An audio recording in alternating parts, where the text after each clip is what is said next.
郭老师的邀请，我是来自大大能源科 B 的陈超斌，你们可以叫我 CP。我接下来继续我用英语做这个汇报。好，感谢。So I'm CP. I'm from TotalEnergies Corbion. So I hope that after today's presentation, you get at least some idea about who we are from TotalEnergies Corbion and what we have been doing the last 1 year when it comes to promoting Lumini as a solution for solving the climate challenge that we are facing right now. Before we start, just like to have some quiz. So what are these numbers representing? What is the first one? 18 months. Any guess? Just shout out. So, okay, the first one is actually the carbon emission in China for the last 18 months has been flat. It's actually quite an achievement. It's actually not so easy to do that in light of a growth of electricity growth. At the same time, the carbon emission has still maintained neutral.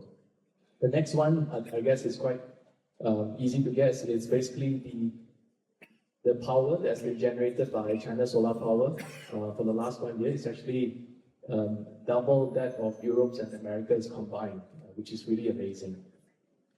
The last one, 7 to 10%, is basically the greenhouse gas emission reduction target that has been set by China in the last UN meeting from the peak. So the reason why I want to show this is because I'm currently in China, and because all this has been achieved within a short span of 10 years since the Paris Agreement was announced in 2015. Now, there's also another thing that happened the last 10 years since the Paris Agreement, which is our company, TotalEnergies Corbion. So TEC, TotalEnergies Corbion, was actually formed in 2017, so just 2 years right after the Paris Agreement has been signed. And we are actually a company, 50-50 joint venture between TotalEnergies as well as Corbion. Since the last 10 years, we have achieved quite a lot. Namely, we have now a 75,000 tons of production capacity of PLA in Thailand. And through our sales of the PLA for the last few years, we have managed to actually capture close to 98 million kg of carbon dioxide. And we are also one of the few, or maybe the only company right now that is able to do recycled PLA. And for the last 1 year, we have already collected close to 200 tons of PLA from the market, either PCR or PIR, to make recycled PLA.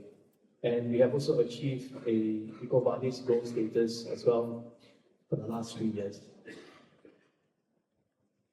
So let me just give a short update about what we have been doing when it comes to promoting Lumini. So I actually resonated with what Alan mentioned just now from the Top Strategy Group about, to achieve the climate, to solve the climate challenge. Actually, we need more than just one company to work together. We actually need everyone to actually work together to achieve the target. So my update later is basically to show you what are things that we've been doing with all of our partners. So first off, I think engaging with stakeholders beyond our customers, beyond our suppliers is very important. I think just now a lot of the associations representative has also updated how important it is to actually engage in a larger platform. So for example, we have participated in the UN Plastic Treaty directly as part of the South Korean delegation. I think Rhodes also mentioned about it this morning.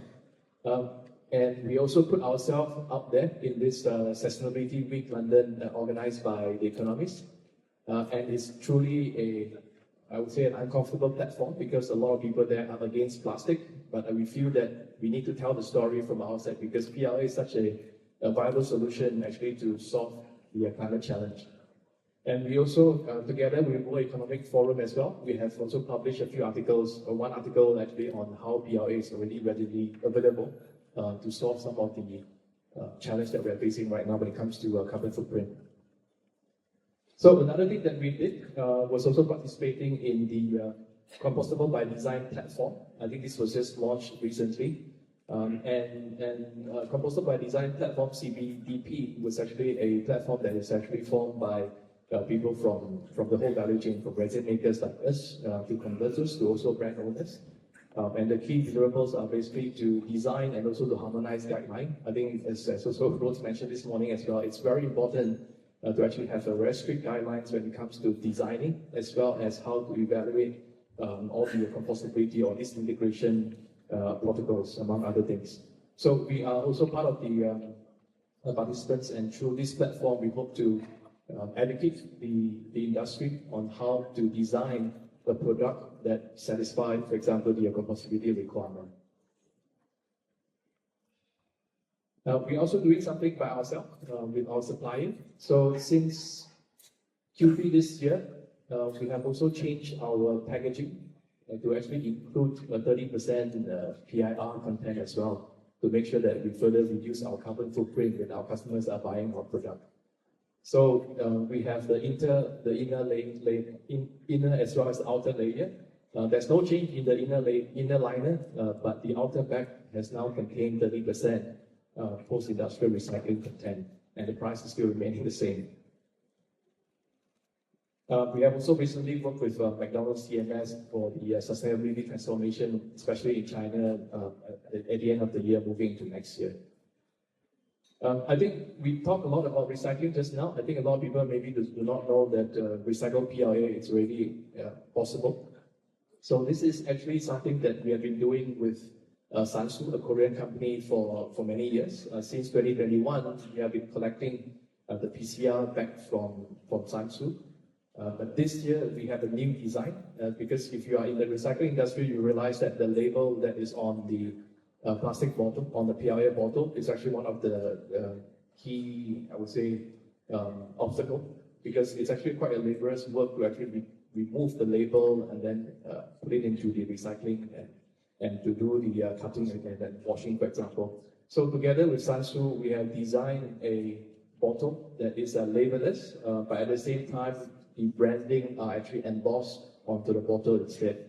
So this actually make it even easier for us to do the recycling. And Sansu is already quite popular, and this year we have an unexpected pickup by one of the celebrity in Korea, So Ye-jin, trying out and liking this bottle as well. So this is something that we are really proud of this year. And when it comes to recycled PLA, this is actually what we are doing right now.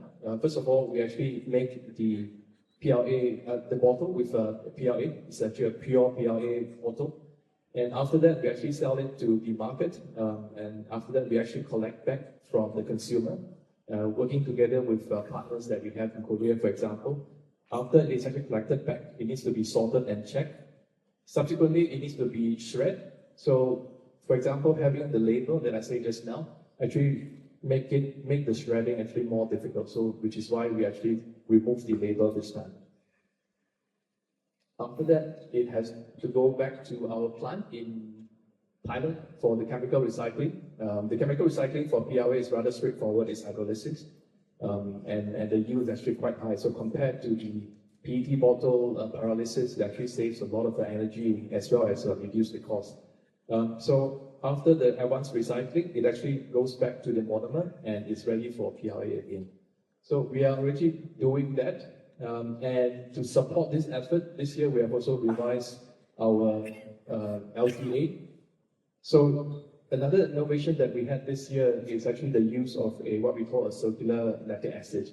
And this new circular lactic acid is actually coming into production in September this year, where during the production of the lactic acid, we actually reduce or eliminate the production of lime as well as sulfuric acid, which actually takes up a lot of energy in the production of lactic acid. So with that being removed, the LCA actually for the global warming potential of each kg of PLA for aluminium has gone down even further to now 0.29 kg. So if you compare that with PET, it's actually close to 85% of reduction. And because of the RPLA as well, it's actually possible to have a carbon neutral products when you use a RPLA with, let's say, 30% recycled content. So yeah, this is my last slide. I really hope that with this, it actually invoked your curiosity to work more with us. And really happy today to see lots of different industry players that we get to know new friends again. Thank you so much.